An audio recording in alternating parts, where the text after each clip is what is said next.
진화를 하면 지적인 존재로 진보될 것이다 라는 관념이 저는 인간 중심적 사고의 본질이라고 생각을 합니다. 모든 생명체의 근원을 찾아보면 우리 모든 생명체의 근원은 시아노박테리아다. 이 시아노박테리아가 남세균입니다. 그래서 우리 골디락스 존에 관측된다는 것이 제가 느끼기에는 외계 지적 생명체가 존재한다는 확증을 뒷받침하기에는 입론이 조금 짧았어요.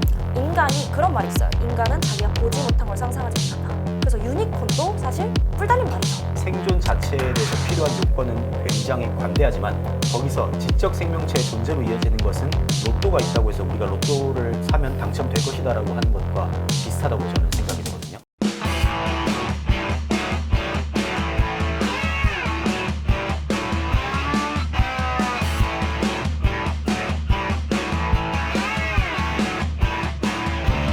외계 지적 생명체는 존재하는가에 대한 찬성과 반대 주장을 잘 들어봤습니다. 정말 네. 대단하고 열정이 정말 가득하신 것 같아요. 네.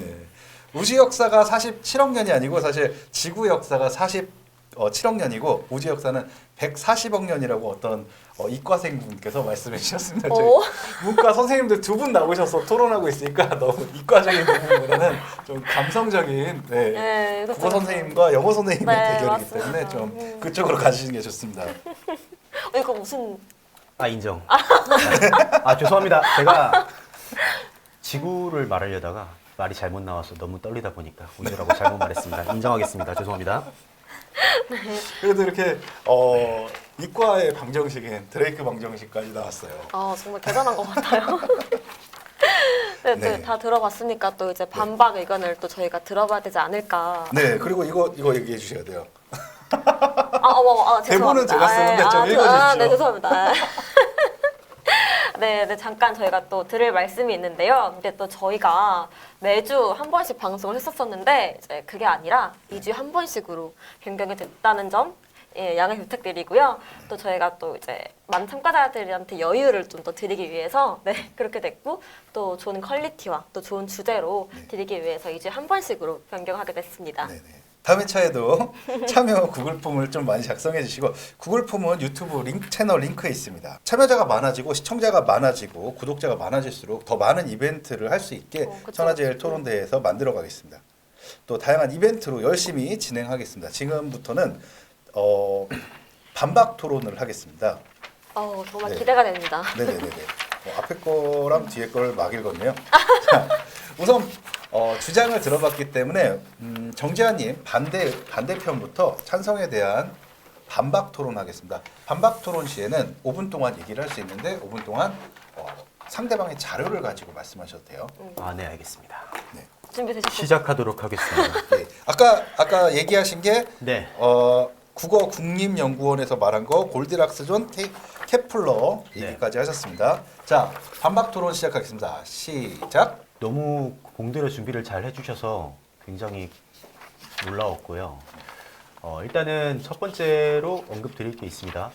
일단 손성모 박사님과 이영현 박사님께서 외계인은 99.9% 존재한다고 말씀 주셨는데 이제 우리 또 문과생이잖아요. 아무래도 우리 논리학에서 굉장히 주의해야 될 오류가 있죠. 우리 권위의 호소, 권위자에 대한 호소에 대한 그 부분이 우려가 되네요. 너무 위대한 분 두 분님께서 외계인을 긍정하셨으니 우리는 그것을 따르는 게 타당하다.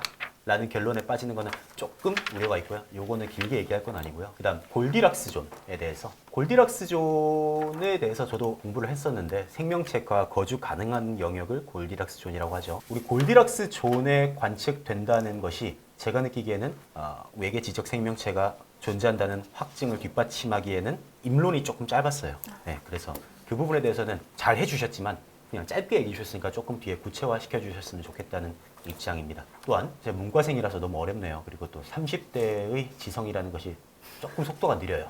젊은 감성을 따라가기 쉽지가 않은데 일단 케플러의 그림과 그다음 제임스 웹 우주망원경을 제가 조금 이해하기가 어려웠어요. 제가 이제 부족했다가 아니고 제가 조금 더 구체적으로 말씀 주셨으면 좋겠다는 게 저의 입장이고요. 생존 자체에 산소나 물 등은 꼭 필요하다고 여겨지는 물질이 필요하지 않을 수 있다고 말씀 주셨습니다.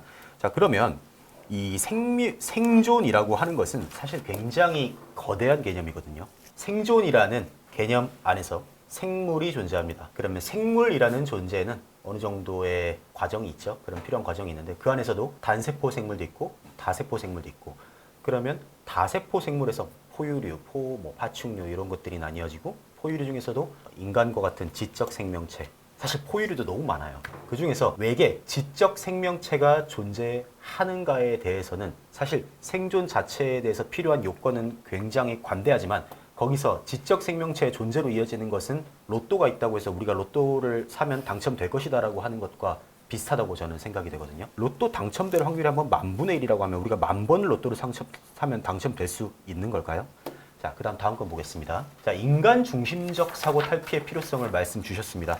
인간 중심적 사고, 저도 탈피해야 된다는 점에 대해서 동의합니다. 하지만 인간이기에 인간으로서 탐구를 해야 된다고 생각합니다. 그러면 인간 중심적 사고의 본체는 어디에 있느냐? 과연 생명체가 진화를 하면 지적인 존재로 진보될 것이다 라는 관념이 저는 인간 중심적 사고의 본질이라고 생각을 합니다. 그렇다면 과연 많이 양보해서 생명체가 있다고 쳤을 때 과연 그 생명체가 진화를 거쳐서 지적인 존재로 확립될 것인가? 이 부분에 대해서 과연 그거를 담보하는 것만이 진정한 인간 중심적 사고가 아닐까 싶고요. 다음 거 보겠습니다. 우주가 너무 광대하죠. 관측 가능한 우주가 있고 관측 불가능한 우주가 있는데 자, 그러면 우리 한번 논제에 대해서 생각을 해볼게요. 제가 성립한 논제는요. 외계에 존재하는 지적 생명체가 인류가 존재하는 이 역사 안에서 그들이 자신의 존재를 보여줄 확률을 가지고 그 확률이 0에 가깝다고 저는 생각을 했습니다.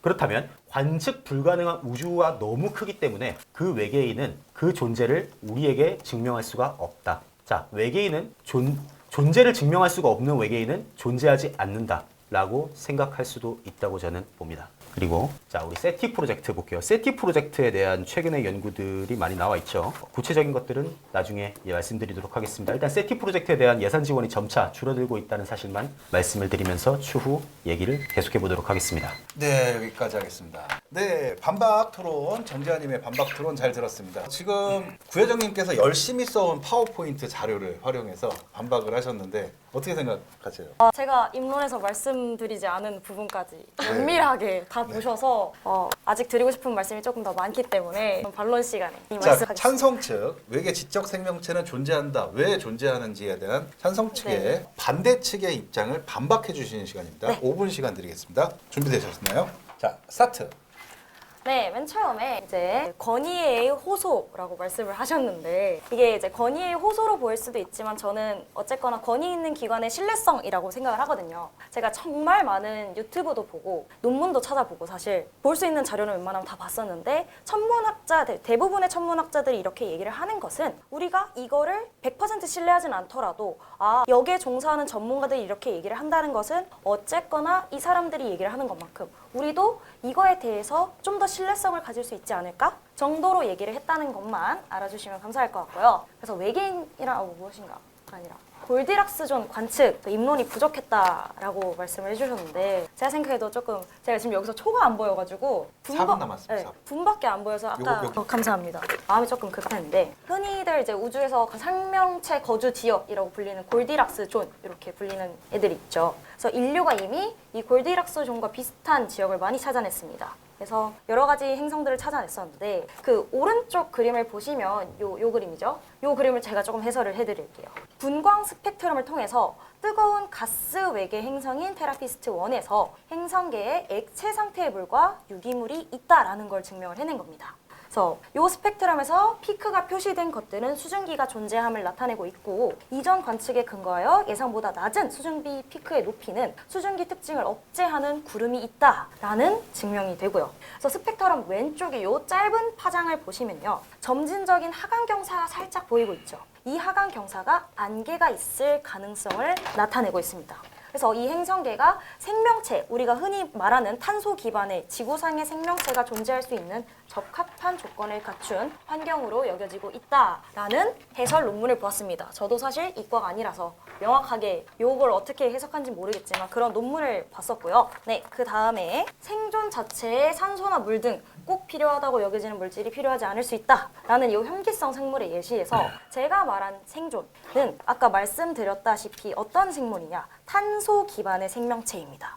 저희 지구에 살고 있는 지구상에서 발견된 형태의 생명체, 탄소 기반의 생명체를 말하고 있는 거고요. 그 외로 이제 극한 지방에서 살아남을 수 있는 요염기성 생물이 있다는 것을 보고는 그렇다면 인간이 생각하는 생명체의 기준에서 벗어난 또 다른 생명체의 형태가 분명히 존재할 수 있겠구나라는 걸 좀 파악을 했었습니다. 그래서 어떤 자료를 조금 더 보여드리고 싶냐면 시아노박테리아라는 게 있습니다. 이제 김성우 캘리포니아 버클리 캠퍼스 명예 교수가 우리나라의 대학교에서 강연을 했던 내용인데 우주 전체로 보면 수천억만 개가 넘는 행성들 가운데 생명체가 하나도 없을 것이라 단정짓기는 어렵다. 라고 이 교수님도 말씀을 하시고 있고요. 모든 생명체의 근원을 찾아보면 우리 모든 생명체의 근원은 시아노박테리아다. 이 시아노박테리아가 남세균입니다. 그래서 뼈가 없는 생명체의 탄생 시점을 시아노박테리아 남세균으로 추측을 하고 있고 43억 년 전 바닷속에서 분자, 기포, 단백질이 암모늄이나 아미드 등과 화학작용하면서 초기 박테리아가 탄생을 했습니다.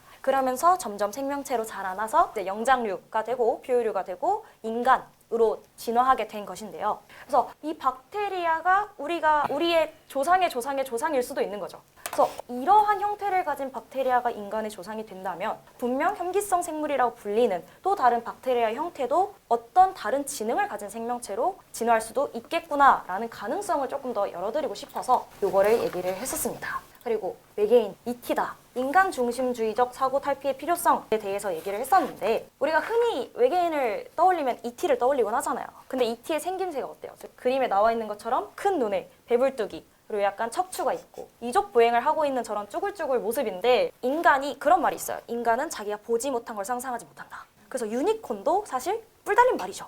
그래서 우리가 상상 속의 동물이라고 하는 것들도 따지고 보면 우리 인간이 본 것들 중에서 합쳐진 것이기 때문에 그런 사고를 조금 탈피해야 되지 않나. 그리고 이 부분은 좀 더 자유 시간에 더 많이 말씀드리도록 하겠습니다.